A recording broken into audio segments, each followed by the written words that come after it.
예, 소개받은 서울연구원 홍창입니다. 오늘 세타 정책 토론에서 제가 처음으로 발표를 맡게 됐습니다. 첫 번째로 발표 드릴 내용은 서울시 노인 건강을 위한 지역사회 장학 활용과 정책 재원이라고 제가 제목을 담아봤습니다. 연구는 저희 연구원과 서울시 공공보건의료재단 그리고 서울의료원 연구자분들께서 주시는 바와 같이 함께 해주셨습니다. 네, 먼저 왜 노인 건강을 얘기하는 거예요? 서울시 노인 건강을 얘기하는 데 있어서 지역사회가 중요한가에 대한 말씀을 좀 먼저 드리겠습니다. 노인 건강이라고 했을 때 가장 큰 걸림돌이 무엇일까? 저희가 그런 것들을 고민하는 데 있어서 최근 들어서 기대 수명이 지속적으로 증가하는 과정에서 건강 수명이 그에 미치지 못한다 이런 결과들이 많이 나와 있습니다. 서울시 역시도 기대 수명과 건강 수명의 격차가 약 9년에서 11년 정도 난다는 결과들이 나와져 있고요. OECD에서도 그러한 이 만성 질환으로 인해 건강 수명이 줄어드는 그런 부분에 대해서 대한민국의 관리 부실에 대한 지적들이 이루어진 바가 있습니다. 또한 오늘의 이 주요한 주제 중에서도 하나인데요. 걷기 실천이라고 하는 것이 실제 만성 질환 관리에도 도움이 되고 그리고 어르신들을 고립으로부터 탈피하게 하는 정신건강 측면에서도 장점이 있다라고 하는 결과들이 나와져 있습니다. 보신 것처럼 지금 이 사회에서 보면 입원과 입소가 너무 많다. 노인들께서 병원에 입원하는 경우도 너무 많고 요양시설에 입소하는 경우도 많은데 사실 이제 그것들이 적절하지 않다, 적절하다는 논의에 그걸 넘어서서 노인의 이제 삶의 질과 연결해 본다면 어르신들께서 이제 집에서 지역사회에서 거주하시면서 노년을 보내게 해드리는 것이 그들의 삶의 질을 높이는 것에도 기여한다 이렇게 볼 수 있을 것 같고요. 최근 들어서 중앙정부의 커뮤니티 케어에 대한 도입에 대한 논의와 그 지역사회 중심의 만성질환 관리라고 하는 것이 질병의 중증화를 억제시킬 수 있다는 여러 가지 연구 결과들을 통해서 노인의 건강을 통해서 지금 이 시점에 해야 되는 것들이 지역사회 중심의 자원을 어떻게 하면 잘 활용할 수 있게 해드리는 것이 아닐까라는 생각을 해봤습니다. 그런 측면에서 서울시의 지역사회 자원을 한번 살펴봤는데 서울시에 크게 복지와 보건과 의료 자원들이 나뉘어져 있습니다. 그 중에서 저희 서울시 측면에서 할 수 있는 것들이 복지와 보건의 연계인 찾아가는 동주민센터와 돌봄 SOS 사업들이 있을 것 같고요.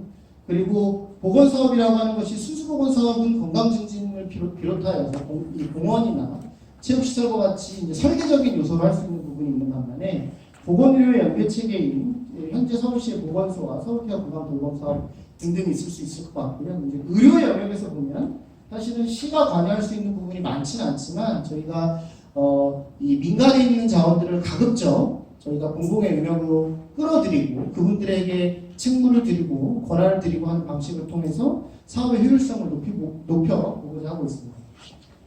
그렇다면 이제 2019년 현재 서울시의 노인은 어떻게 살고 계시는지를 살펴보면 저희가 설문조사를 통해서 결과를 도출했고요. 먼저 걷기 실천, 평상시에 걷기를 실천하고 계시는 분들은 약 절반 정도의 노인분들이 걷기 실천하고 계셨고 만성질환에 대한 유병률은 85% 그리고 평균 2.2개의 만성질환을 갖고 계셨고요. 이 만성질환을 관리하고 있는 노인들은 약 전체의 80% 정도였습니다.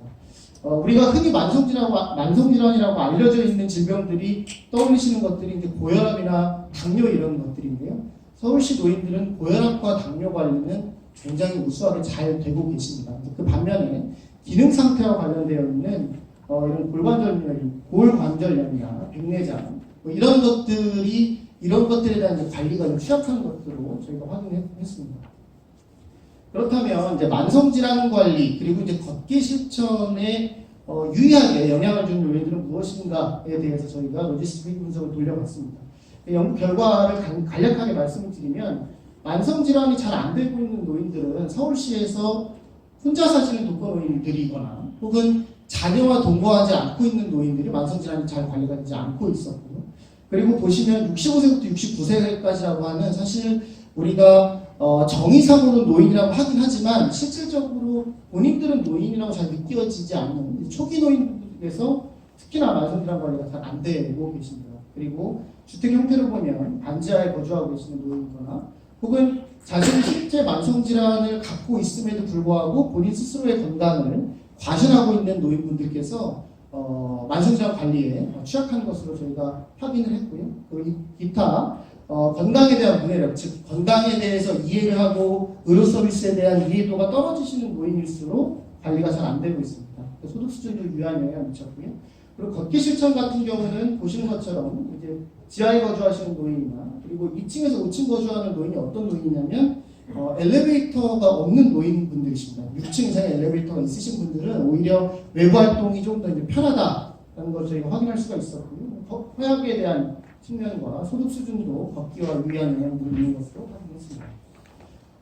그래서 이제 저희가 또 확인하고 싶었던 것 중에 하나가 서울시의 노인들은 과연 이 건강을 증진하기 위해서 어디에서 무엇을 하고 계시는 건가, 그리고 그 정보는 누구로부터 지금 얻고 계시는 건가에 대한 궁금점이 생겼습니다. 그 부분에 대해서 저희가 확인을 해봤는데요. 먼저 의료기관에 대해서 말씀을 먼저 드리겠습니다. 의료기관 측면에서 보면 전체 병의원 이용률은 노인의 87%가 이용을 하고 계시고요.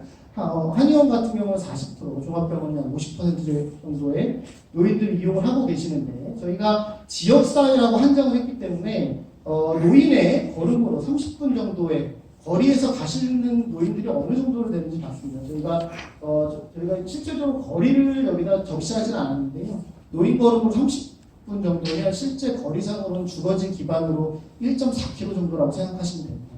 1.4km 정도를 걸어 다니시는 노인분들은 의원이나 병원 약 80%, 한의원과 한방병원도 79.5%니까 사실 이 두 개의 의료기관은 대상 노인이 거의 유사하다 이렇게 보실 수 있을 것 같고요.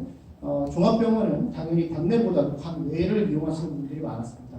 이제 그렇다면 이제 그 목적에 대해서 저희가 살펴보았는데, 의원 같은 경우는 보시는 것처럼 30분 내에 이용하시는 어르신들 같은 경우에 연령대가 이제 증가하면 증가할수록 그 주거지를 벗어나는 그런 특징들이 있습니다.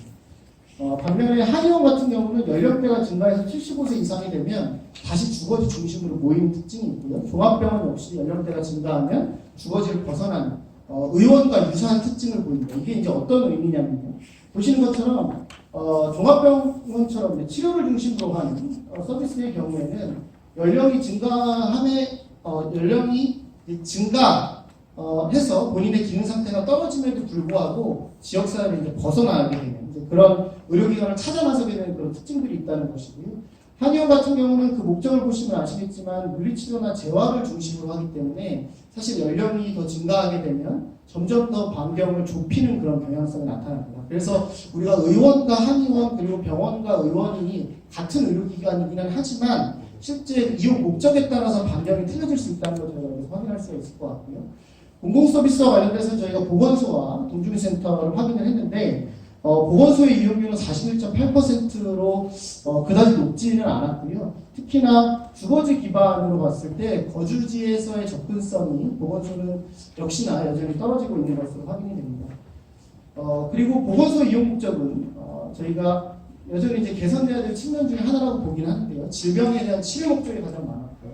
동주민센터는 서울시에서 최근 동주민센터를 중심으로 여러 가지 보건사업과 건강증진 프로그램들이 지금 이루어지고 있는데요. 그런 측면에서 건강 프로그램에 대해서 참여를 하기 위해서 이용하시는 분들이 생각보다 굉장히 많이 계셨던 것을 저희가 확인할 수가 있었습니다. 신체활동 시설과 관련돼서도 저희가 공원과 체육시설, 민간체육시설 이렇게 나눠서 살펴봤는데 보시면 현저히 그 차이를 아실 수 있을 겁니다.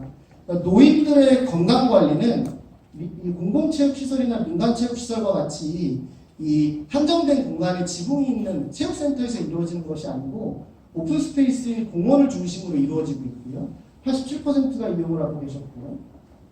다음 슬라이드 보시는 것처럼 이용 목적도 노인의 92%가 공원에 운동을 하러 다니시는 것으로 저희가 확인했습니다.